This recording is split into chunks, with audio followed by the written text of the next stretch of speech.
Hi, I'm Jacqueline, and welcome to this We Create EDU Hangout. Today we're going to be talking about YouTube education and the quest that Peter has gone on, and I'll turn it over to Sarah. Hi, I'm Sarah. I have a channel called Developmental Enthusiast on YouTube, and I'm excited to talk to Peter today about education and YouTubers and what YouTube can do for content creators who like creating educational content. I'm going to pass it on to Chelsea. Woo! Hello, I am Chelsea. I have a channel called Practical Poppins. It is a channel about my nanny experience and for nannies and parents to come together and talk about the job of raising kids. It's fabulous. And I'm really loving the lights and the raving happening behind Peter right now. So I'm going to watch that as I pass it off to Liz.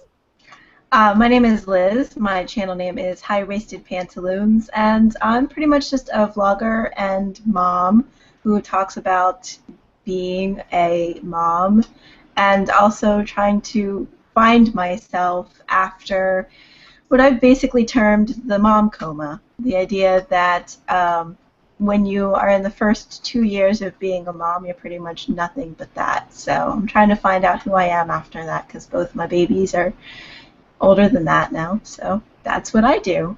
Peter, your turn. Hi everybody, it's me, Peter. And I run a channel, or kind of occasionally upload stuff to a channel called Go Verb and Noun. It's mostly made up of interviews with folks on YouTube EDU. So, like, not to name drop, but like Hank Green, Lindsay Doe, Emily Grassley, Emily Eifler, President Obama. No, I'm just kidding. No president yet, but someday. And other folks who do educational YouTube channels, because I think that's really cool and important. Awesome. So basically, we asked Peter to come here today because we wanted to pick his brain a little bit, because he's talked to all of these really great creators who've done a ton of really interesting stuff on YouTube around educational content. So Peter, I'm wondering if you can talk a little bit about how you came up with the idea to do Go Verb and Noun, where that came from, and talk a little bit about your journey kind of traveling around and interviewing people and that sort of thing. Yeah, sure. So, it was a dark and stormy night back in 1973 when the internet was first being... No, I'm just playing. Okay, so, but for serious. So before I did this whole YouTube thing, I was doing this whole Navy thing. I worked as a Chinese and Spanish linguist for about 4.5 years. And at some point, well, 7 years, 4.5 in Hawaii. And towards the end of that 4.5 years in Hawaii, I was like, you know, this Navy thing, not doing it for me. But I liked, at the same time, I had kind of gotten into YouTube and seeing what was out there, and I've had an account forever, just like everyone else. But I started thinking about like what it could be used for besides just cat videos and stuff like that, and then found myself watching like Hank Green and John Green and Vlogbrothers, and then the various PBS channels, and I thought, well, this is something. You know, maybe I could make something neat and useful. And so originally, I got this idea of just going and interviewing people, just everyone, ever, because I think people in general are super interesting and super, like, everybody comes from a different place and they all have their own stories to tell, and I think storytelling is one of the best things that we can do in terms of relating to others, and then relating to others is one of the best things we can do to make our lives better in the life. So then I started thinking, well, I'll go on the interwebs. So I interviewed a few people, never made it to the internet, but it was a good practice run. And then one day, Lindsay from Sexplanations, Lindsay Doe, she came out to Hawaii in August, and we did a get-together, and you know, we all met up on the beach, and I started thinking, you know, this Lindsay person, she's pretty cool. Yeah, maybe I should talk to her. And so we kind of stayed friends after that, which was, I don't even know how that happens, but yeah, we just kept bouncing each other off ideas off each other, and it helped for her because she would randomly need people to like help with scripts and stuff, and I was 3 time zones behind everyone else. By the time everyone else was asleep, you know, she could be like, hey Peter, I need to get this script done in like 4 hours. Help? I was like, okay, yeah. So I'd look over stuff like that. And eventually I found my way towards this idea that I would do something with YouTube EDU, and then I realized that I wasn't sure what I wanted to do with it, just that I wanted to do something. And then I thought, well, if I want to help these people that are making these educational channels, I could just go ask them. Since my time in the Navy had a firm end date, I knew like the date that I was going to get out, so I started preparing everything around that date. So I put away most of my money, like about a year and a half out from when my end of active service came up, and then I did what I needed to do to make sure that I could finish my bachelor's degree while I was out there, and so I wrapped up my bachelor's degree in May of 2014, and I got home and started talking to Lindsay, and I started shooting emails out to YouTubers, and I was like, hey, I'm Peter, and I got this weird idea of like asking you how I can help you, and since I'm getting out of the Navy and I used to be an intelligence analyst, all this stuff, and I'm gonna have some free time, you want to sit down for a chat? And a lot of people were like, yeah, sure. Okay. Why not? Yeah. And I wonder how many people actually like just kind of said it accidentally, being like, this guy's not gonna drive to my place from California. He's in Hawaii. How is he gonna get here? That's crazy talk. And then I showed up to their door one day, and they were like, oh, you were serious. But yeah, I drove around the country after I came back from Hawaii for about, well, a month, and then I drove around the rest of the world for another 3 months, interviewing all of these folks, and then I came back and I started editing and putting stuff up, and yeah, so that's how I decided the long way that I would interview everyone. Basically, I want to know how I could help them. Mm-hmm. So. And are all the videos that you did during that time, are they all up at this point on your channel, or do you have more coming? I know you've got the like snippets that you're doing about EDU specifically, but in terms of the full interviews? So almost all of them are up. There were a few people who were like, you know, because I discovered after I did the project that, you know, it's one thing to edit video, but it's another thing to edit lots of video while also searching for a job, trying to figure out how to survive, and then working a full-time job and all that jazz. Very difficult, apparently. Weird. So it took me a year to get to some people's videos, and by the time the year had gone up, I reached out to them. I was like, hey, so what do you think about your interview? And they were actually, you know, some of them, just about everyone said, yeah, go ahead, post it, I love it. But I got one or two people who were like, actually, no, my views have changed too much since then, and I don't feel comfortable having this on record. And then I have a couple of interviews that are in Spanish that I haven't posted yet, mainly because I have to translate them and edit them, and that is an amazingly time-consuming thing. Yeah, but I can imagine. The majority of everything is up. Like, all of my English interviews have been up. Cool. Anybody else, feel free to jump in anytime, but I could just ask questions all night, so I'll just keep going. So one of the things that really struck me, Peter, when I first started watching your videos was first that you just seemed really excited about talking to people about educational content on YouTube. And I'm just curious, from all of the conversations that you had with all of these different people from across the world, what are some of the most interesting things that people shared with you that you found sort of most striking and either different or very in line with what you had thought would be the case when you asked the questions that you set out to ask? Yeah. So one of the most interesting things kind of that I took away, not so much that I asked people about, but like for a lot of people that do YouTube EDU, so you've got their screen persona and then their real life persona. And to see like who had a really distinct cut between those two. So for example, Hank is my favorite example. Like you look at him on Vlogbrothers and he's like super animated and like goes 1,000 miles a minute because that's the format that works for Vlogbrothers and for Crash Course and SciShow. But then when you actually sit down with him one-on-one, nope. He talks much more slowly, much more thoughtfully, and like he talks like a human being, which is unsurprising. But it was just something that I hadn't really thought about. But then the flip side of that is, and like other people who are like that are like Lindsay. Betty's a little bit like that. But Betty and I, before we did our interview, we had gotten dinner and stuff like that. Who else? The guys from ASAP Science, Greg and Mitchell, were a little bit like that. But I mean, for them it's different because they do a different format where it's not really them that's the star of their show, it's the content. Right. But then the flip side of that, like Mike Rugnetta, exactly like he is on PBS Media Channel. Yeah.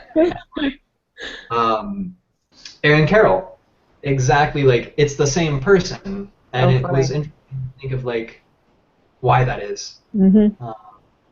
and to see like and then Emily Grassley. Mm-hmm. So when I showed up, she was like, oh man, I almost forgot, but I remembered. So here we are, let's do this. And I could, she was a little tired. And then when I turned the camera on, boom, suddenly it's Emily we all know and love. And I was like, what? And afterwards, I was like, Emily, it's like you changed people.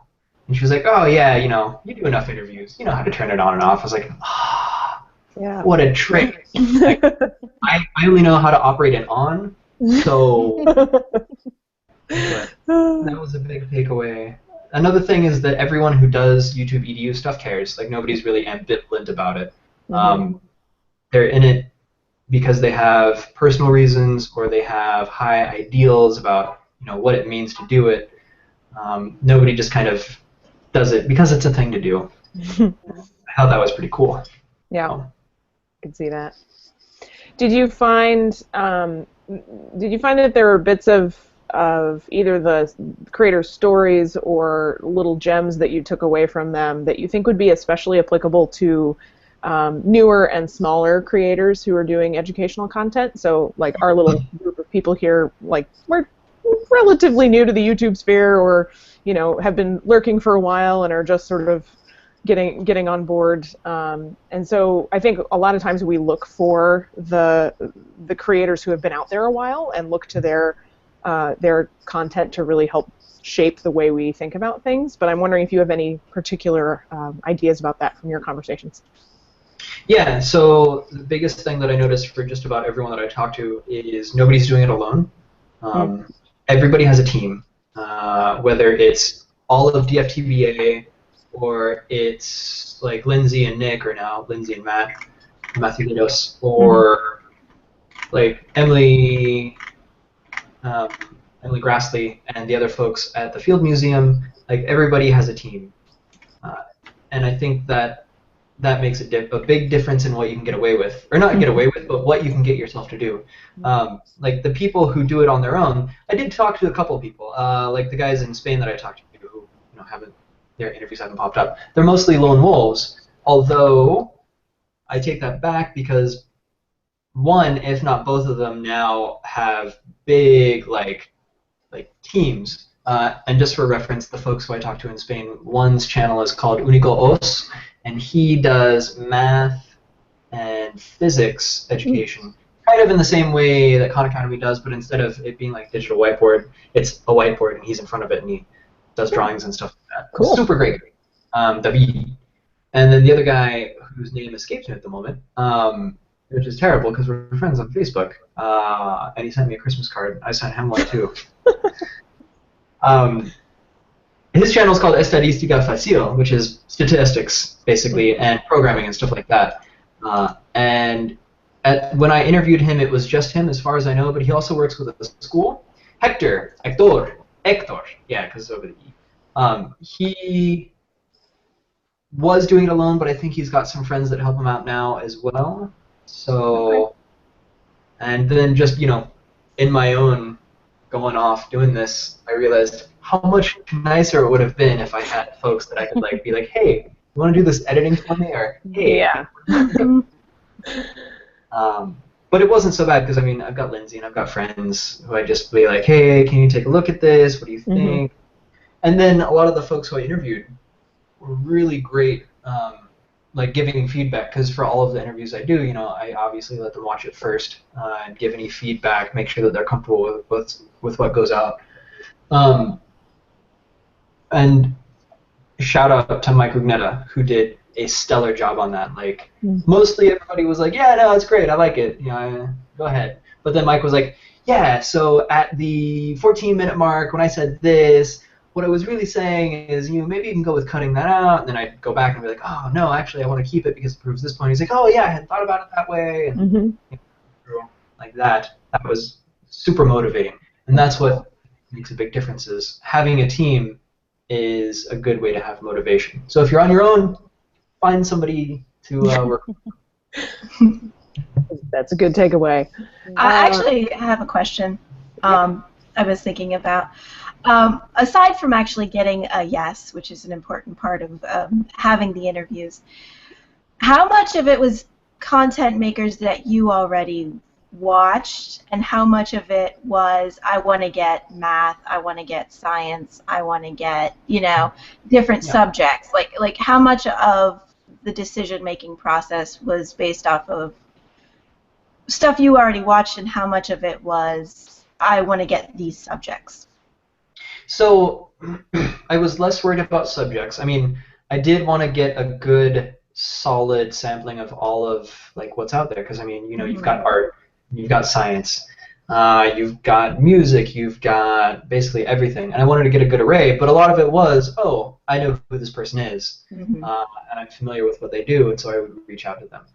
One thing that I was very conscious in when I was doing the interviews, though, is I wanted to make sure that I had a good mix of guys and gals, and when possible, people who didn't look like me, because there's a lot of people in YouTube EDU and in YouTube in general who look like me, and I'm not saying it's a bad thing, but I think there are unintended consequences of that, and I think representation matters. So that's one thing that I definitely was actively selecting for. So if you go and you look, you'll notice it's not quite 50-50, but it's a pretty good solid split between guys and gals for the folks that I interviewed. So, yeah. I'll just say, anybody who's watching, if you have questions, we do have the chat open right now, and then if you're watching this after the live stream is done, you can leave your questions in comments, and we'll be sure to send them along to Peter and bug him to answer them for you. It's true. And you can also tweet at us too if you don't want to be in the chat. Oh yeah, Twitter. I've got that open. So tweet them at WeCreateWeDoYou, or tweet me at Go Verb. So one of the other questions we had is really about how you think that EDU content on YouTube has changed and evolved since you did your project, and what you think the future looks like for educational content on YouTube. Okay, sneaky. So one thing that I really noticed when I was doing like my follow-up, like what can YouTube do for you, or what can YouTube EDU do for you, I'll talk about that later, is that when I first did the interviews, a lot of people had a lot of feedback for YouTube. I got a lot of it, and at some point I'm going to put all of those videos out so people can see it. I also, Sarah helped me with this. I put together a long-winded document that basically summarizes what everyone's responses were. I noticed, so back then people had a lot of feedback for YouTube. A year into it, a lot of that feedback was taken in by YouTube, and they made changes. So like there were a lot of complaints talking about the user interface of YouTube from the creator point of view, because if you had more than one channel, at the time you couldn't actually, there was no easy way to switch from one account to the other. And then the other thing was like YouTube was really pushing for integration with Google+, and nobody liked that. People felt that YouTube wasn't serving their videos to the people who wanted to see them. YouTube fixed that as well. And so back then, people had a lot of critiques, and they've done a really good job at fixing that. And people were very quick to remark when I followed up with them this past summer to say, yeah, no, YouTube, even though that's how I felt then, I don't feel that way anymore because YouTube listens to us and they've made changes. And I think we're going to see more of that. I think, what else? I want to say that there is going to be a gradual increase in like the bar of entry into YouTube EDU as the club is going to continue going up. I don't know if that's necessarily the case though. I just feel like that might be the case because you look at Crash Course or SciShow, and it's already, you've got a really polished product. And then you have folks like PBS who are doing the same thing, and PBS is doing a bang-up job at creating, really high-quality channels, and they're actually going out in a lot of ways that a lot of those channels started is PBS found them and they're like, hey, you want some money? Make your stuff better. So they would basically finance them, like how Hank did with Sexplanations and the Brain Scoop and all that jazz. But I don't know that that's necessarily the case. I think right now the main separator between channels like that and channels like me and channels like us in general is the reach that we have. So, if Hank likes something, everyone can see it because he can make it happen. If YouTube likes something, if PBS likes something, they have the reach and they have the ability to promote stuff like that. And I think that's still something that's kind of out of the grasp of a lot of us. Like even when it came to my interviews, I could tell when the person who I interviewed shared it because that video would end up with an inordinate amount of views compared to every other video. Like Lindsay, for example. Oh, and then it also helps that different folks do different things on different media. So Lindsay, when I interviewed her, I pushed hers up. She pushed it out to Tumblr, and she pushed it out to Twitter. She may have mentioned in one of her videos, but if you go back and look, her video and Nick's video have the highest number of views out of all of my videos because they talk about it. And then Mike Rugnetta, my interview with him, he called me out in a video, and surprise, surprise, it got tons of views. So I think that's one of the tricky things for us now is having that reach. So it seems like it's more about, unfortunately, we're sort of in the situation where it's more about who you know rather than what you know or even what you can do, to some degree. I mean, not entirely. I'm curious, do you think that's different for EDU content specifically, or do you think that that's becoming sort of the culture across YouTube, across the different genres that are out there? Well, I think that ever since YouTube EDU, or not YouTube EDU, but YouTube in general became a place where people go for entertainment, that's been the case. Like, you get somebody like Hannah Hart, or Harto, or Dan is so cool, or whatever his name is. I can't remember. The British kid that's really cute. Charlie is so cool. Charlie is so cool. Like Dan is not on fire. Dan is not on fire. Yeah. They're all the same person. But as long as they've been popular, that's always been the case, and that's why collabs are so popular, and that's why people love them. Because if you can get cross promotion, hey, you've gotten X amount of people that weren't exposed to you before. So I wouldn't say that that's a recent development. It's one of the things that I will be trying to figure out a solution for in grad school. Is how do we get it so that if you're making good, reliable content, how do we get that to the people who need it, or how do we get it to the people who can use it? And it's a tricky thing to try and figure out. As far as where we're going or what I see in the future, I think there's going to be more people springing up. I'm hoping to see more diversity show up. I don't know if we will, but I think there are things that can be done to make that happen. And that's the other thing I'm going to be studying in grad school is how can we make it so that, if you are, I don't know, let's say you're a black kid growing up in the suburbs, or not suburbs, but really urban, like Philadelphia or Chicago or something like that, and you want to do educational stuff, or you want to find it, how do we make it easier for you? Because that's a hard thing, and I don't know that there's an easy answer, but we need to start trying, and I don't know if anyone else is already trying to do that. So. Yeah. And along with that question about things changing over time, I also one thing I love about your channel is it's kind of a snapshot of each of these people in a moment of time in their channel's progression, and they all started at different levels when you interviewed them. And like Emily from Blink Pop Shift, she doesn't even do that anymore, I don't think, right? Now she just does the 360 videos. So how do you think a lot of those channels have changed and progressed and since you interviewed them? Yeah, so a lot of them have ended up with obviously more polish. Their audiences, I think, have changed. The people who make them have gotten deeper understandings of how YouTube works. And, you know, you see, like, if you go through and look at how, I'm trying to think of a good example, like, some of them are very much the same. Like, PBS Idea Channel has a very specific format, and I think it's probably always going to have that format. But then you look at, oh, I don't know, let's say Betty. Betty's a good example. Hi, Betty, if you're watching, and if you're not, I'll see you later. So Betty started off with just her phone, and she would do videos with that.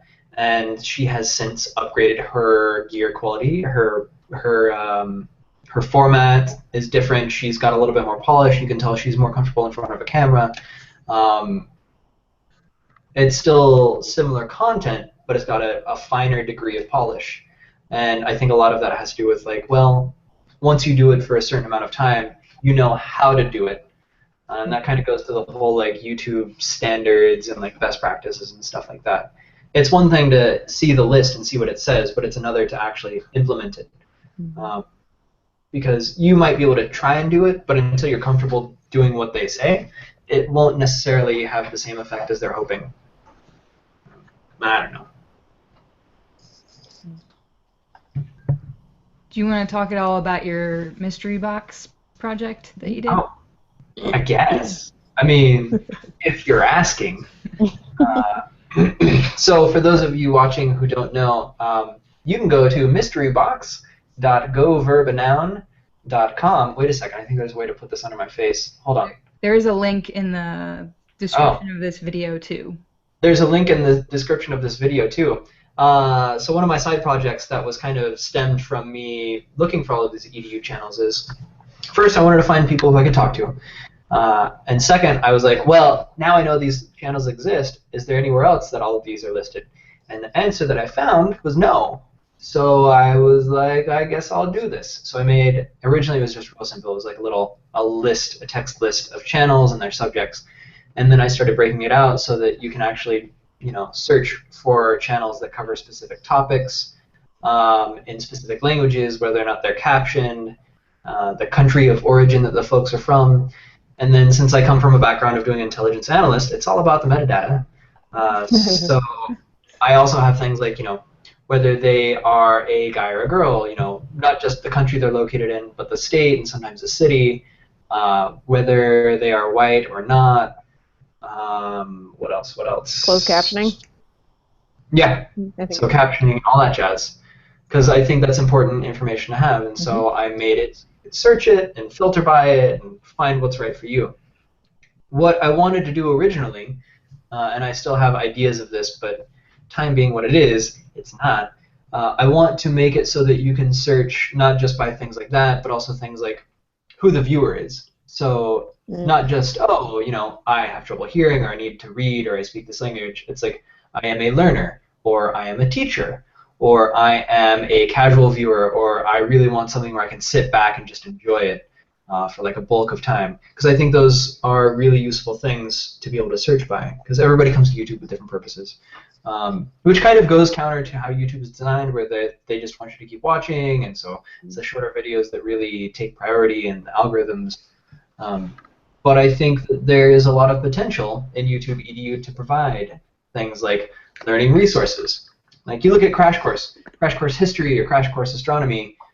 These are things that if I were a teacher, I might send my kids home to watch and be like, hey, watch this because we're going to be talking about this tomorrow. Or because we have a test.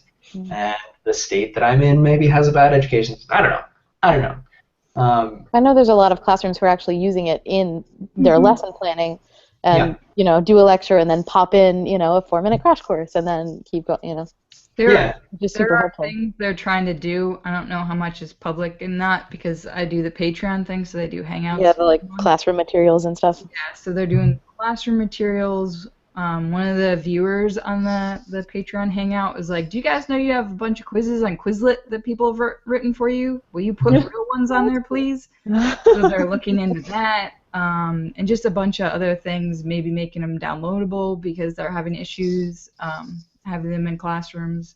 Yeah. But, yeah, so they're really trying to work to get it. because YouTube's very difficult to get in classrooms. Mm-hmm. Yeah. So they are trying to do that, and they're trying to make stuff that kind of goes along with it. Yeah, and that was actually something I had talked to Hank about when I interviewed him. Is he had mentioned that they were talking about doing like handouts and stuff like that for Crash Course and like supplemental materials. And so the interview that I did with Cable Green, the director of global learning for Creative Commons, he talked about like, well, maybe people should just start publishing these things under Creative Commons license. So like, not necessarily doing the videos under it, because it won't really have the intended effect that people might hope. But if you make all of this learning stuff just available and people know it's available and they can share it as long as they attribute it, maybe they'll be more likely to use it knowing that they won't get in trouble for using it because it's free. And so I had kind of thought at the time, like, well, what if somebody made an open course, like an open Creative Commons licensed textbook, and then used all of these YouTube channels as like an interactive kind of textbook thing. So you have the content from it, and then you go and you link to specific like supplemental materials. Instead of having that weird picture in the corner next to the wall of text, maybe you have a YouTube video. And it plays, and you're like, oh yeah, the Mongols, you know. All comes back to the Mongols. Everything is So true. I forgot what you asked, because I talked a lot. But yeah. Oh, mystery box. Yeah, the mystery box. Oh, mystery box. I was like, I don't know where I started. That was a tangent. So the mystery box, now in its current shape, you can search by all of those things. It's got about 132 channels listed. Is there a way for people to help you out or add stuff to it? Yeah, if you guys know of a channel that exists that isn't on the list, shoot it to me in an email or on Twitter or whatever. I'll do a little bit of gathering on my end because, you know, like I said, there's the stuff that's listed, but then there's the stuff on the back end that isn't necessarily listed, where I'll go and find it. So, like, I also collect people's contact information, for example, and website links, all this jazz. At some point, I'm going to give at least a few of these people access to it so they can see everything, but yeah, I'll take the channel name, I'll go look up all this information, I'll add it to the database when I have time. But again, that whole when I have time thing, I tell you guys. So one thing maybe we could do to help you out was make a Google form, because we already have one of those on our website, but it doesn't ask for all that information. It just is like, what's the name of your channel and a link. I think that's pretty much it. But maybe we can make one that goes along with it, because we find new people all the time, and we try and tweet them and promote them and stuff like that. So hopefully we can help you make that database grow. And like Liz was saying, try and spread it out so it's not just, you know, science or art, or make it more diverse. Yeah, for sure. I think one of the big barriers to it not being used right now is if you go and you look at it, it's super simple. And that's fine. But I think people like to have something a little bit more artsy or a little bit more, I don't know, complex. And I actually ended up I found this website called freelancer.com, and I paid some guy out in the Philippines a large amount of money to make it more interactive. And after he finished it, I was like, well, I said I'd pay you, so I gave him the money. I was like, wasn't what I was really expecting, but I think that's more my bad. Like, I'll know what I want once I see it done. Yeah. And I haven't seen it done yet, so we're getting there, though, slowly but surely. And like, one of the goals for when I do grad school for library and information science, by the way, I was is just going to ask, yeah. what's the grad school happening? Yeah, grad Tell school. us about the grad school. I will. It's really exciting. I'm going to be getting a certificate, or going for a certificate as well, in HCI, which is Human-Computer Interaction, which is not quite user experience, user interface stuff, but a little bit over that. So, yeah, hopefully I can take that and learn some good stuff and make it more palatable to folks. Cool. So this is kind of back to that crash course in schools question, Do you know how Crash Course is found in schools? Does anyone know? Because they talk about it a lot of times in the survey, and they've asked other questions where people find Vlogbrothers via Crash Course. Like, they have no idea that John wrote books, or they have Vlogbrothers. Like, it's found independently. And I know that part of it's probably because they're big and they come up in the search engine. But do you know if there any other reason why they're in classrooms or how they got there? Not specifically. I do know, that Hank has told me time and again, and other YouTubers have told me time and again, that they have a really tight relationship with YouTube. And YouTube EDU in specific is like a thing within YouTube. Like, there's a person, Angela Lin, is YouTube EDU.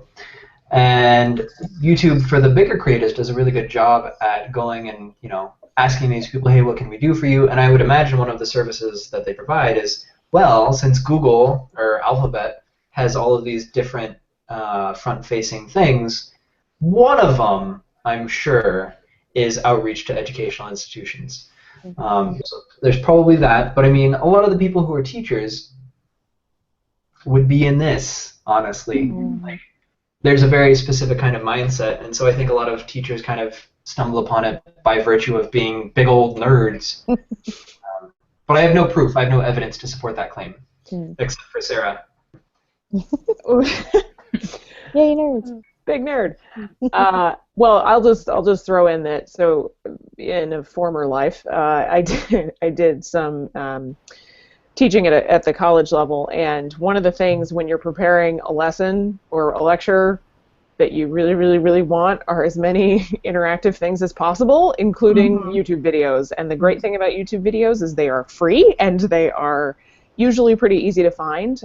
So I would suspect a lot of it, especially early on before they realized that SciShow and Crash Course was going to have a huge footprint in the educational systems, had to be teachers looking for, I need something on the Mongols, help. And stumbling across it that way, and then sharing it with all of their networks to say, hey, this is really great content, it's a short video, and then you can do a whole discussion thing on it or whatever. I suspect it was sort of a little bit of both. Yeah, and actually that got me to thinking of something else. Bear with me as I pull up the mystery box. One thing that I found while going through and finding channels is a lot of folks who do channels are teachers. And they make videos because they want the content and they can't find it. Right. Example being Science with Tyler DeWitt. He's a teacher and he does educational stuff. Bozeman Science up in Bozeman, Montana. Yep. What is it with Montana? Right? Montana, I tell you, it's a place. It's all There's that something space. in the water. Something in the water in Montana. Yeah. Probably not the same stuff as in Michigan water. Hopefully not. Sad. But yeah, so I imagine that's got something to do with it, and I would assume that somebody like Tyler DeWitt probably has teacher friends, and folks like Science with Tom, and he's like, I live in the Bay Area. I'm making these science rap videos. Surely somebody else can do these. And teachers go to conferences and teachers talk, I assume. So probably a lot of word of mouth. Yep.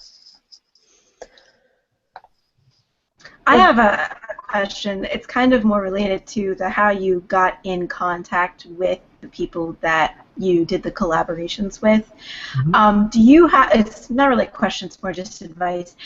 Do you have advice for reaching out to other content creators? Because one of the ways to get more well-known is to reach out to other creators. So when you went and contacted, say Hank, or I know you were friends with Lindsay, but like Hank or Emily or anybody else, like, do you have advice for how to go about that? And I don't mean like send them an email. I mean like specifically in the email, what was your tone? Were you professional? Were you personal? Like, how did you do that? Yeah, so mostly I took pictures of myself holding up a giant whiteboard saying, please let me talk to you. I'm not as creepy as this scene. Super professional. Yeah, very professional. It would not shock me at all if like half of the creators that you listed were like, yeah, okay. Right. Well, segue, and I'll get back to you with this, but this is a hilarious story. Derek from Veritasium posted something on the Facebook feed the other day, like sharing this random email he got from some dude, and this guy just goes off on some weird tangent. Like, he follows it up with like, what was this, like, how did this person even think to email me this? It was funny. But anyways, to answer your question, I recommend, if you're going to reach out to somebody, be sincere, be brief, and don't not ask. So ask. Like, actually reach out to them, because if you don't, they won't know that you're trying to get a hold of them. But yeah, be brief, and keep in mind that not everybody will be able to get back to you. This all stems from the following. So, for example, I reached out to tons of people, and by some stroke of luck, the majority of them got back to me, because, I mean, I guess what I was selling is what they wanted to buy, as it were. But, you know, I realized after sending a few emails out, and like the people who I didn't get emails back from, for example, CGP Grey, I never heard back from. Who else? No, just about everybody did. Some of the guys, Nottingham Science out in the UK, I never heard back from. Brady Run. He never got back to me.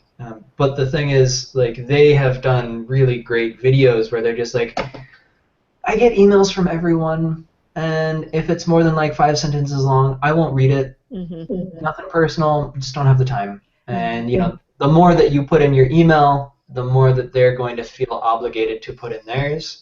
Even though, honestly, I think everyone should just reply to emails like college professors do.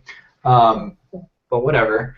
So yeah, if you can, keep it brief. Try and think of a good way to convey what you're doing. Like, for me, being brief is a really hard kind of thing, as I'm sure you've noticed. But then it's like, I also come from a background of like, well, I want to tell a good story, and like, when I write to people, I want them to have the background of why I'm doing it, because I think that's going to be really cool, and they're going to like it. I think in the majority of cases it worked out, but then for a few people it was just like too much for them. So yeah, but that said, I heard back from most people.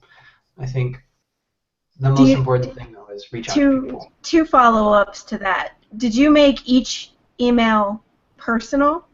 Yes. Okay, that's good. And then the second thing is, did you send follow-up emails to people who didn't, or was it just, I'm going to send this out, and if they don't get back, they don't get back? The second one, mostly. Okay. Okay, so you weren't like, oh, hey, did you read my email? Did you get it? Okay. Yeah. Okay, do you think that, I guess from a perspective of somebody who's looking to do collaborations with somebody that they've never interacted with before, would that come across as badgering, or? That's a good question. I think it would depend on the person. So let's say somebody sent me an email, and they're like, hey, Peter, I think what you're doing is really great. I want to come out and like see you, or like, you know, I want to chat, and I forget. I'll forget. Sometimes I'm busy, sometimes I'm not, sometimes life gets away from me. And if somebody, like, if I totally forgot and they sent me an email a week later and was like, hey, I was just wondering, you know, I sent you an email the other day, you get a chance to read it, did it get to you? I'd be like, oh, yeah, I forgot, sorry about that, you know, let me reply. But, I mean, the flip side of that is people don't do that to me. Like, nobody asks, well, okay, some people, but very few people ever ask, like, hey, Peter, you know, I love your 100,000 subscriber channel, you know, let's do a collab.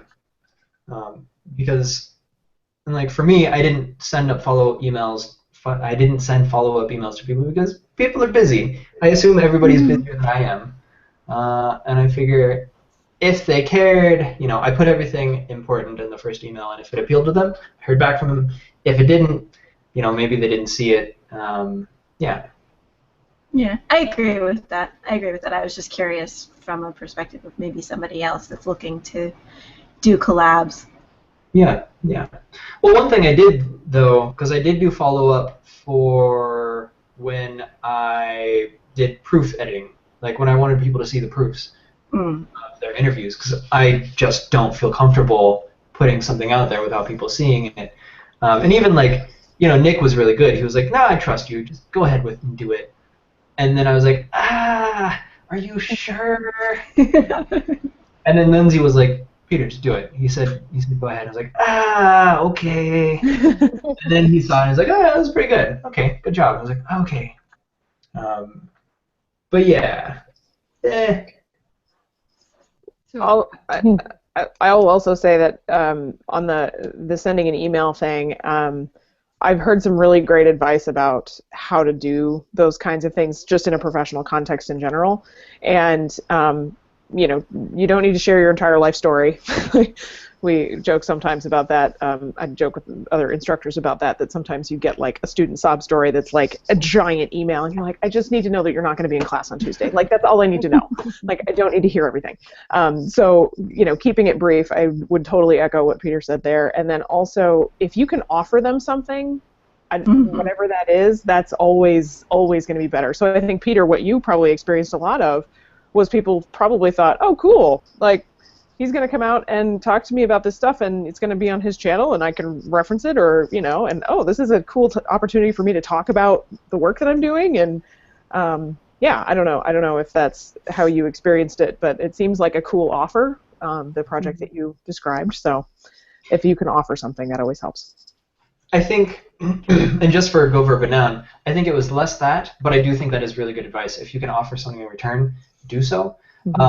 For me, it goes back to my being alarmed at just how altruistic everyone on YouTube EDU is. Like, the majority of them were like, "No, what you're doing sounds cool. I totally want to help you. You seem like what you're doing is legit, and we've got time, so why not?"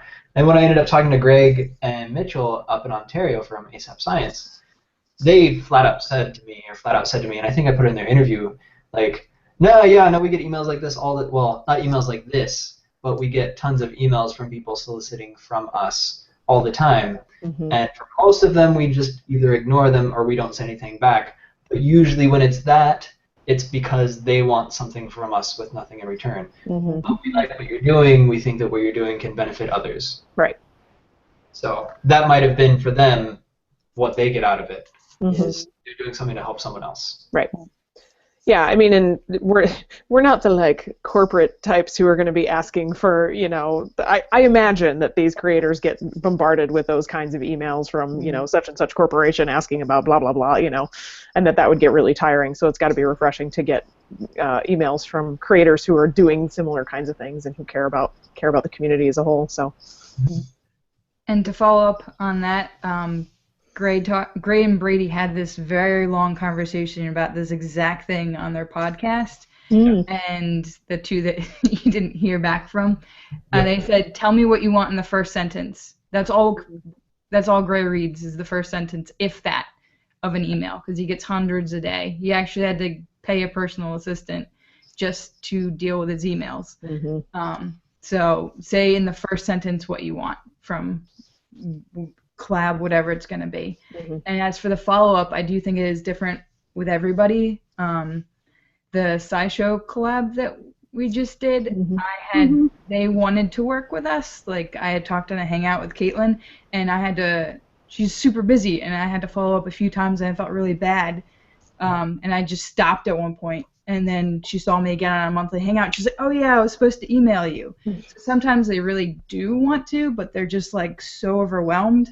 But other times, I'm sure it's just, kind of like, oh, another person wants something from me. So I think it's very hard to tell which it is. Yep. Yeah, it's kind of like the difference between cold calling someone and then following up. Like, if you're putting it out there to try and find somebody, chances are, they get a lot of stuff. You'll never hear from them again. Write it off. It's fine. But once you actually, once you got them, don't let go. Hold on to that fish, no matter how far it swims. Exactly. Keep your hands under the gills. Because, a lot of times, people get busy, but if they've already said that they're going to do something for you, they're probably going to do it, and hound them for it. So I've been finding segue. In my application process for grad school, my references. Oh man. Oh, that's the worst. One left. It's like my goal is to be the reference person who's not like that, because I know what that's like. It's the worst. Oh, it's the best. I love it. It's the worst. So speaking of grad school, Yeah. I'm curious to know what is your aim for grad school, and do you plan on doing another kind of go interview people project, or are you segueing your projectness into more data behind the scenes kind of things? Yeah, so grad school, when I first started doing Go Verb and Noun, and after I did a few interviews, I was thinking, man, you know what I want to do for grad school? I want to be a data scientist. That's cool. I want to be a scientist. What a sweet title that would be to have. And then I started looking into coding and programming and realized, man, this takes a lot of effort and time that I don't have. Maybe maybe a data scientist is too much. But wait a second, I used to be an analyst, and I still am. So I should do something like that. So then I reached out to some of my friends who were formerly in the Navy and who are no longer. And one of them was like, we're basically just glorified librarians who speak different languages, right? I was like, I hadn't thought of it that way. Huh. Interesting. Because, intelligence analysts, we research stuff. We research the hell out of things. Because it's all about finding not just information, but the right information for the right question, and figuring out whether or not the question that somebody asked you is the right question that they should be asking for what the information they want is. And so I started thinking, well, okay, I looked at different programs, and I was like, well, library and information science is cool, and I like the idea of the fact that libraries are in communities. I think that there is a lot to be said for making that transition. We all went to VidCon, right? Show of hands. VidCon attendees?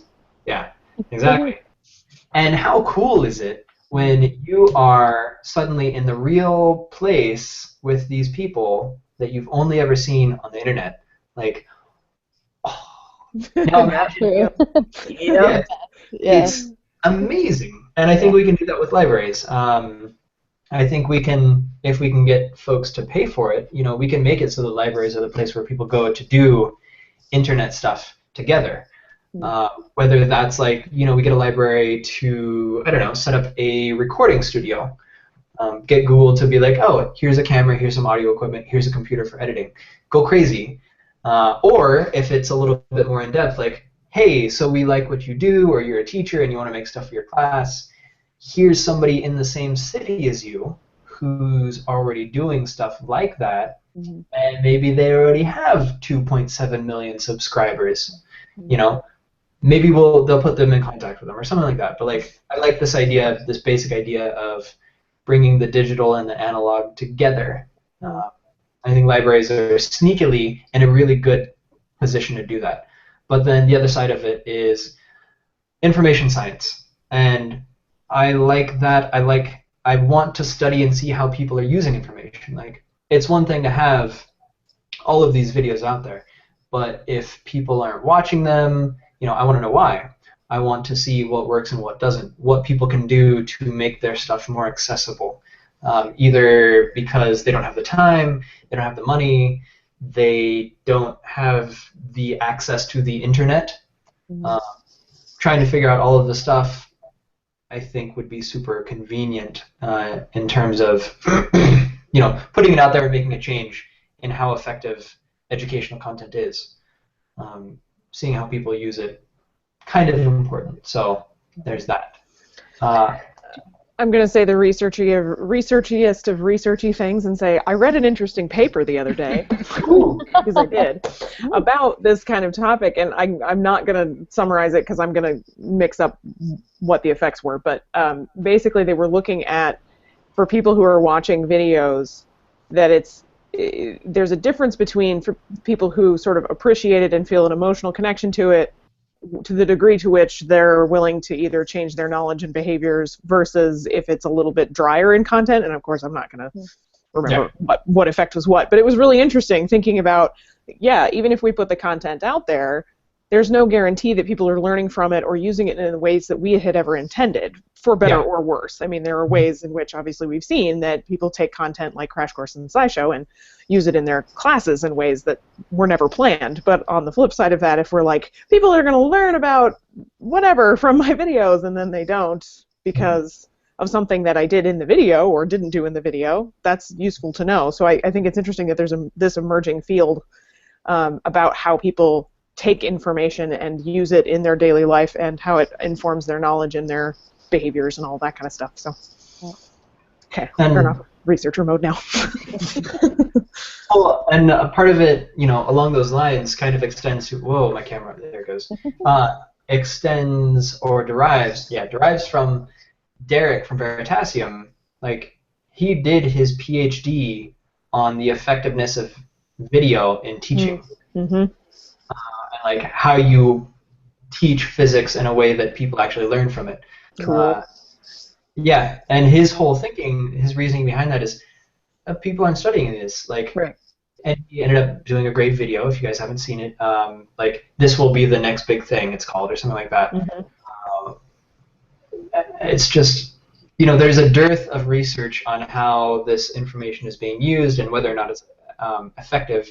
So I'd like to contribute to that. So even though I'm getting my master's in library information science, that I can be a librarian, circle C, like copyright, because it's my title. I'm pretty sure I'm going to keep going after that for my PhD in something similar. Or I just discovered a 4-year program in Ireland. It's what is it? Like a doctorate of arts and humanities in digital. Oh, a doctorate of digital arts and humanities. Oh. Yeah. Cool. So, focusing more specifically on the digital side than the analog side of how we're using this stuff. So do you think Tim and I actually work with libraries because of our YouTube stuff in Delaware, and some of them have already video stuff and green screens and things, which is pretty cool for their people to use. Do you think, like you were saying before, you need a team of people? That's usually how you solve success. Do you think this could be like little hubs where you could build these little teams? Because I'm sure some people just want to edit and some people want to be talent and all that. Yes. Resoundingly yes. And like there are people who are lone wolves, and that's fine. If you, like, some people just don't like working with other people, or they'd rather do it all on their own. I'm kind of guilty of that. Like, I know that it would be way better if I had a team, but at the other hand, like, I'm really hesitant to give up control of anything that I feel is like mine. But the flip side to that is, if you have a library, like, you already know that the people working in the library are going to be wanting to help you with this. The people who are coming to use that, that's a really great way to meet other people who are interested in doing video, like, instantly. You go there and, you're fighting with them. It's like, no, I want to use the camera at this time from this time. Oh, well, why don't we both use it? What kind of stuff are you making? Oh, I'm making educational videos with robots. Oh, what a coincidence. I am a cyborg. You get these people to work together, and suddenly, the stars align and you have a team. So. I love that how casually you threw that in there, too. I kind of want to see you use that in normal conversation. Oh, as it happens, I am a cyborg, so great, cool. During your grad school interviews. Yes, make that happen. No, they will take you instantly. I'm telling you, if they call me in for an interview, they're going to get to know the real me, not the, I had my friends edit this so that I didn't come off as a crazy person. Essay. Be like, oh, he is somewhat unhinged. Okay. He'll fit in here just fine, is what they'll say. Right. Looks like for him, nowhere but up. So I think the other half of Chelsea's question that she asked like half an hour ago was, what's the future of Go Verb and Noun? Oh yeah, that. Yeah. in a perfect world, we're going to see. I want to keep doing it. There are people that I want to talk to. So like Science with Tom, he and I keep emailing each other because we actually live geographically close. He lives in the Bay Area down by San Francisco. Or actually closer than that because we have the same area code on our phone. But like, I want to keep doing it, and I fully intend to. It's just this whole work-life balance thing. Like, I made the mistake of being who I am when it comes to work ethic, and so now my work is like, Peter, you're a really hard worker. You're good at everything. Oh, don't do it. It's the worst trap to fall in. The worst. But like the flip side of that is, oh, you want to work overtime? Yeah, no, work as much as you want. We'll pay you time and a half. Well, at least they'll pay you time and a half for it. Yeah. But, I'm in that boat as well. Yeah, Yep. But yeah, I want to keep doing it. Ideally more of the same, but then once I get to grad school, it would be cool to start changing it so that it's more applicable to what I'm doing in grad school. At some point, I might rebrand it because like Go Verb and Noun. I came up with that. Here's the thing to answer the question way back at the beginning. Because tangent. It's called Go Verb and Noun because I watched a video by Hank where he was like, how to buy a domain. And I was like, I want to buy a domain. I have expendable income when I did. And I was like, well, I need something original, something that's not taken up, something that's kind of clever sounding. And I was like, oh, and type things. And then Go Verb and Noun comes out. I was like, not taken, so I got it. But that's not the best name. Like, it doesn't really tell you what I'm doing. And so at some point, I might change it. I just don't know what to. So that's a thing. I think it's a really clever name, but Yeah, I do too. But like, I wish I thought of something cool like that. Because each of your series could be like, go interview a YouTuber. Well, that's originally what I was going to do. And like, if you look, I don't know if I still have any of the pictures that I had drawn before. It was going to be a kind of thing where, there was going to be multiple series on the channel, and then Go Take a Trip was going to be me documenting my road trip, like the more fun side of my trip. It never happened because who has time for that? Because life. Yeah. Well, even then, like I was unemployed, but it's like I only have so much desire to edit video for so many hours a day, and like recording And so video many while driving. Shoot, and so many cameras to use. Yeah. Yeah. And then like, what was it? Go Learn a Thing was going to be a thing. I think that's still a thing on my website. But yeah, like it's flexible, and I like that about it. And I might stick with it. We'll see, though. We'll see. So what do you guys or anybody watching now or in the future, what do you want to know from Peter's channel? Like if he went forward to interview more people, what do you guys want to know? What do I want to know? What do some of the bigger content creators in the educational side of things, what do they think their role is, what they should do, what they shouldn't do with respect to helping smaller creators who want to do educational content? So what do bigger people think they should do to help smaller people? Yeah, it's sort of, do they feel a responsibility? And if not, that's fine. I'd love to hear more about like their thoughts about those sorts of pieces. So nobody really had feedback in terms of that. And I don't know if it's because people don't know that they feel responsible to do that. I just don't know that it came up. I think part of it is because usually what came up is like what people felt their responsibilities were towards their audience is more. But Hank, for example, I did ask him that in my follow-up, like, if YouTube could, or he answered it rather. I asked him, what could YouTube do to you, or what could YouTube do to better help you? And that's when he explained, we already get tons of help, and if YouTube could do that for everyone, that would be great. And he's like, yeah, no, it's not really sustainable because a lot of the stuff that they get is just people complaining about problems that aren't really problems, but there's a clear delineation between what he gets and what everyone else gets. Other than that, I mean, encouragement Mm-hmm.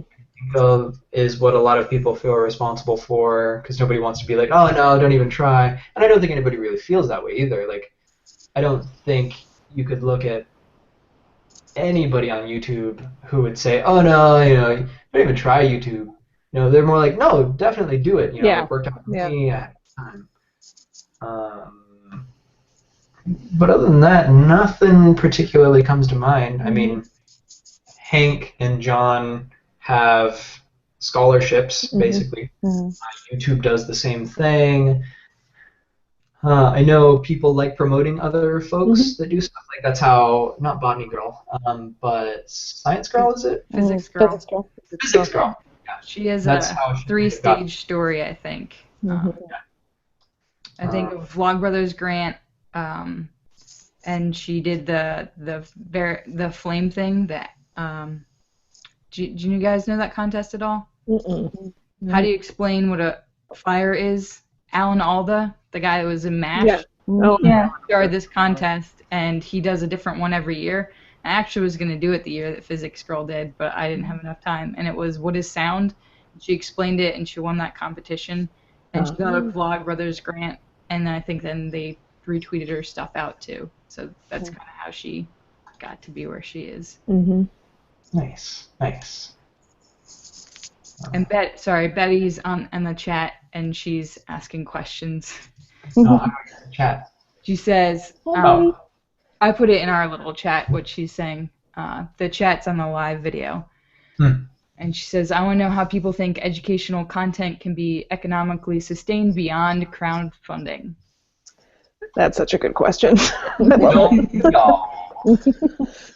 Oh man, yeah. Yeah. No. I mean, I have thoughts about that, but I don't know that I want to go on record saying them. So. I mean, that's one of the many reasons that I'm doing LIS is I'm pretty sure libraries get money from different pots than schools do. So less competition. Plus, I mean, libraries already have a little bit of money. I don't know how much it's being used. But yeah, trying to figure out how to make things sustainable is difficult. And I think right now, like, crowdfunding is kind of the revolutionary way of doing it. Like, before there was crowdfunding, people made videos and ate, like, comments to survive. Or didn't sleep, or whatever. So that's a great question. On the library side of things, they do have some money. We did a bunch of free stuff for the libraries, but that was getting overwhelming because all of Delaware wanted us to go do things, and we're like, that's no. So now they're actually looking for funding for us to come to either make professional video series for them to teach them how to use, because they have like 3D printers and stuff, but they have no idea how to use them. So they're looking into money to pay us to make things for them. I don't know if that will be public for everybody, or I don't know. But I do know libraries have money, and they do want to create content for use. At least the libraries around us have some money. Another thing that I just remembered that a few people had mentioned is, so Aaron Carroll, I reached out to him before Christmas, and he got back to me. He was like, yeah, Healthcare Triage got a grant from the National Science Foundation. Well, it wasn't a grant, it was an award. They got an award for, like, most innovative research, or, like, reaching out of medicine words award. And so I had passed that to Emily Grassley, who had mentioned that she and, like, the Field Museum were trying to figure out how to get ROI, return on investment, for the Brain Scoop. And how to show that. And so I had passed to her, hey, Aaron had mentioned they got an award, and maybe that's something you guys could do. And then she was like, oh yeah, no, we're applying to a grant from the National Science Foundation to try and get some money from that. So yeah, that was going to be the tidbit that I was going to throw in, is that I think if federal funders begin to have more open mind about what this could do, you know, and what educational content on YouTube could mean. I think the more we see that happen, the more grants and opportunities like that there are going to be. But the more they can be tied to things like museums and libraries, the better, because those are established institutions that people trust. So, yeah. Here's a brainworm that just popped in my brain. So, interviews with the president being exclusively on YouTube, how do you guys think that that might affect the perception of YouTube as like a legitimate thing? And like, do you guys feel like we're still kind of facing the YouTube as a legitimate outlet kind of question? Yes, and to be honest, not all the questions that were asked to the president seemed super professional, I guess. Yeah. I don't know if you guys watched that. I don't know how to... I haven't had a chance to watch all of it yet. Yeah, I don't think it's taken seriously quite yet. I mean, I think the people that are on YouTube, that like watch YouTube a lot, it's good for them, but I don't think people outside of that world take that seriously. They should, but they don't yet. I have to have that conversation many times with my colleagues about like video, guys, like it's going to be so great. And you know, we're trying to build our YouTube channel at work, and that's going well, and I'm showing like, hey, if we put out really high quality short educational content, people watch it. It's amazing. But even still, it's sort of seen as this like, well, but that how do you do that? How is that a thing that I don't understand? And so there's a lot of education that needs to happen in some of these, in some institutions that are slower moving to change. Yeah, I remember last year, when last year's came out, that was a big critique, is, you know, who are these people interviewing the president? Yeah. Why are they interviewing the president and not somebody else? And then my response was, did you see Hank Green? Yeah. Right. Right. But I mean, that's like 1 out of the 3 or 4 people that interviewed him, and that's in a lot of people's eyes, that only forgives so much. I thought compared to last year, this year's was a lot more legit in terms of the questions that got asked. But I mean, the flip side to that is, I don't know that's necessarily the right way to think about it, because like it seemed more legit to me because they were asking like hard questions. I guess so. I was thinking more of the what kind of pants would a dog wear, and I know some of them are supposed to be funny because it's YouTube and all, that's but part of the fun. Yeah. Kind of like bring people into it too that are, you know, I just think it younger makes people who are like I just trying think to it get them. sorry. No, It just go ahead.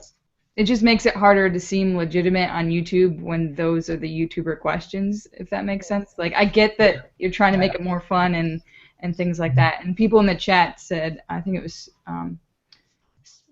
Spoo said that the Democratic debate was a bigger thing and was more legitimate, that was held on YouTube, and that was more helpful.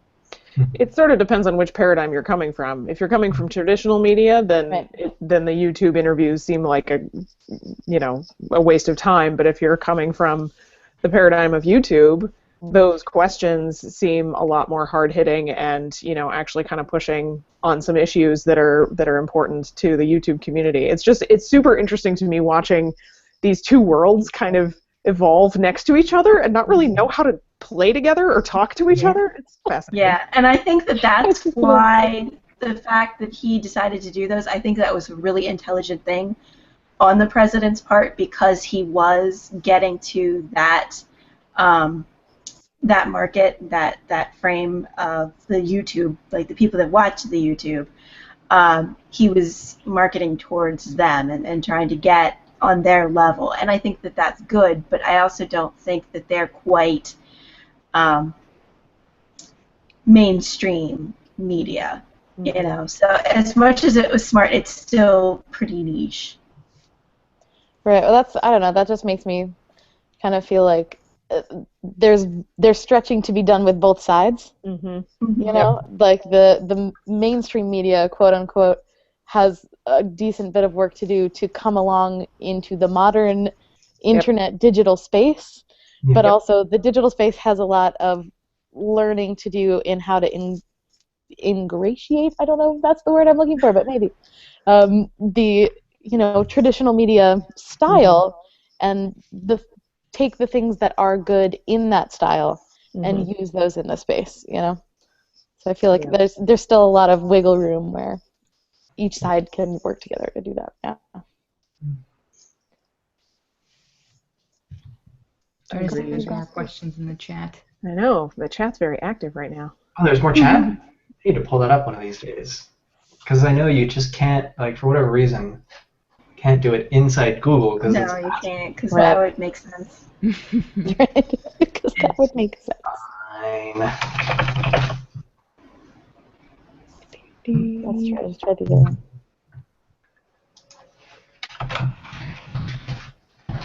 that. If the chat has more questions, you can let us know. It's getting to be 10:15. Yeah, I don't think so. Yep. Channel check-in and wrap-up kind of thing. Okay. Yep. Betty just says Google Hangout makes chatting sucky. Agreed. Look at all this activity. I'm just gonna read through these real quick and see if. Okay. Is that? Oh, I thought I paused that. Sorry, I heard the other. You guys might have heard because. Anyways. Yeah, and it delays too. So one time I left that on when I did my introductions, and I could hear myself talking. No one else could. Because I had headphones on, so I just seemed crazy. I've done that too. It's All right. Yeah, I don't see any other big questions in the chat at this point. Yeah, no, it's getting late. Yeah, I'm fine. Do people want to do channel check-in real quick? Sure. Don't all speak up at once. Jeez. I don't know what that means. Oh, so this channel is supposed to be for us to ask questions and support each other. So at the end we do channel check-in, and it's like, what have you been up to? What are you going to be doing? And is there just to like give an update on your channels? And most importantly, is there anything you're stuck on? Any questions? Can we help you out? Gotcha. That's kind of what we're talking about. So feel free to join in if there's anything that you want to update us with additionally, or if there's anything we can do to help your channel out or you and your grad school pursuits. At some point, if my last reference doesn't get his act together, Sarah, I might just be like, hey, you want to write me a letter? Sure. I would be happy to. Perfect. I'll be your backup anytime. I knew if I framed it right, I'd get a yes. It's all about how you frame it. Right? I'm doing okay on my end. I mean, obviously things are lulling. I did wrap up this big document that I had talked about briefly before. What can YouTube do for you? Now that that's done, I'm finding myself with very few excuses to not make YouTube videos. So I might continue putting stuff out soonish, air quotes. Also, once the weather stops being just the worst. I don't want to hear it. Yeah. Minnesota. I don't want to hear it. You win the weather game. It was over 10 degrees. It's fine. It's fine. Yeah, on my end, I'm good. For We Create EDU, we are back, obviously, this year. Yay. Happy New Year, everybody. We're going to continue to try and do the first Monday and the third Wednesday unless people have big issues with that schedule. I'm not sure what topics we're going to do next month. If you guys, we have some guests that we want to invite and some topics we're thinking of, but if you have ideas, please put them in the description below or tweet at us. And we will try to ramp up our social media presence once again. I've been putting out my Monday blogs, but other than that, I think that's about all I've been doing for We Create EDU lately. As for SciJoy, we bought a bunch of sensors. We're getting that physics series ready, and if any of you want to be like, I guess, beta testers, let me know, because I'm probably going to unlist a lot of videos and try and get some opinions on it. And I'm going to try and do kind of what Peter was talking about and make interactive PDFs that are lesson plans that actually have videos in them.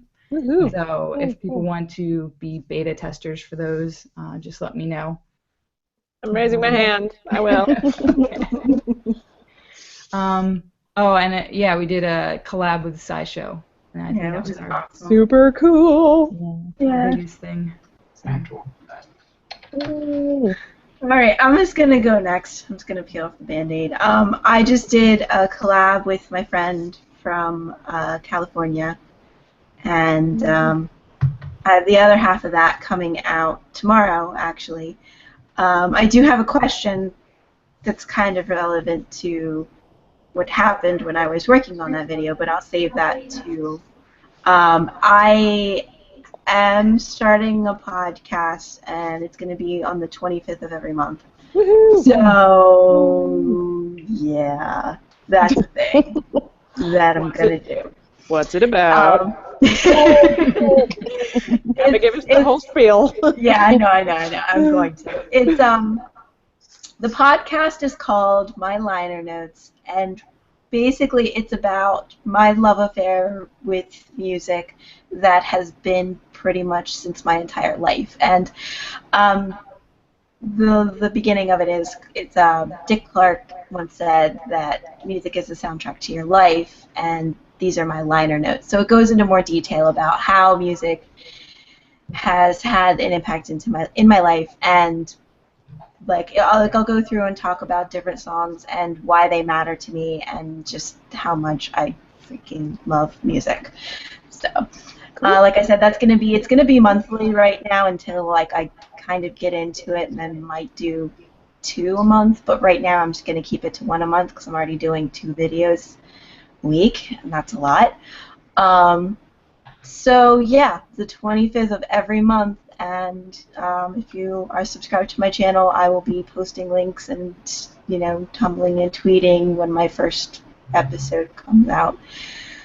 And the question that I had is, I need new, cheap, and free editing software, because the video that I just edited yesterday, it was done, it was beautiful, it was fantastic. I had my husband watch through it, and I go to make the video, and half the file got corrupted. So, yeah.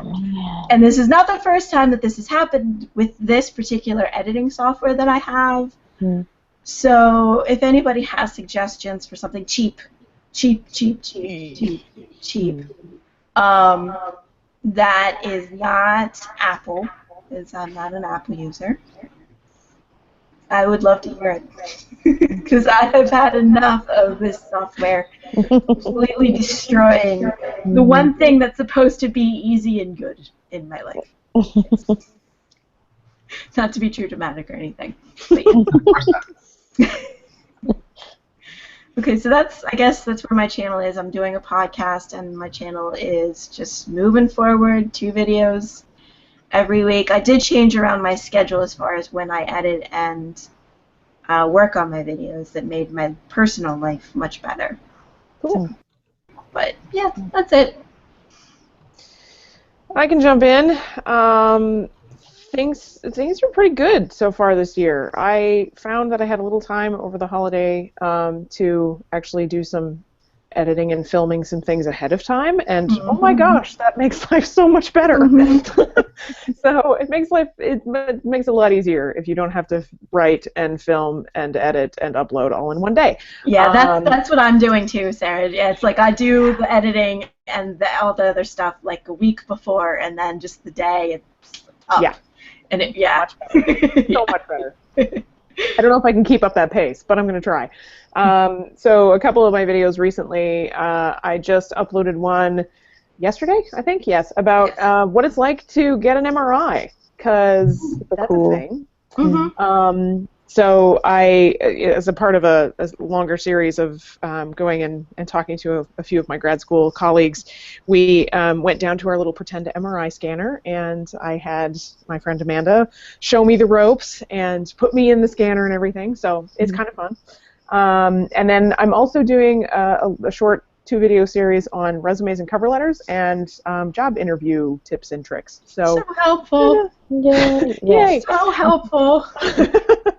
Thank you. So I'm kind of trying to mix up some content and go in a couple of different directions, and I'm just going to kind of see what happens. So I'm going to keep doing the child development-y, science-y, research-y kind of stuff, but then also try to throw in some practical life skills too. So, yeah. I love it. I guess that leaves me. Yay. Where to start? Well, I like that Sarah, that you're kind of going in different directions, because I'm kind of thinking of that as well. I've had a little bit of time off. My last video was my Project for Awesome video, and because of various things, haven't gotten another one up recently. But I've been thinking also, I have a lot of personal issues with, like, do I make really, like, higher quality content that takes a while, or do I make more content that doesn't take as long but I can put out more of it, like just sitting and vlogging and talking about certain things.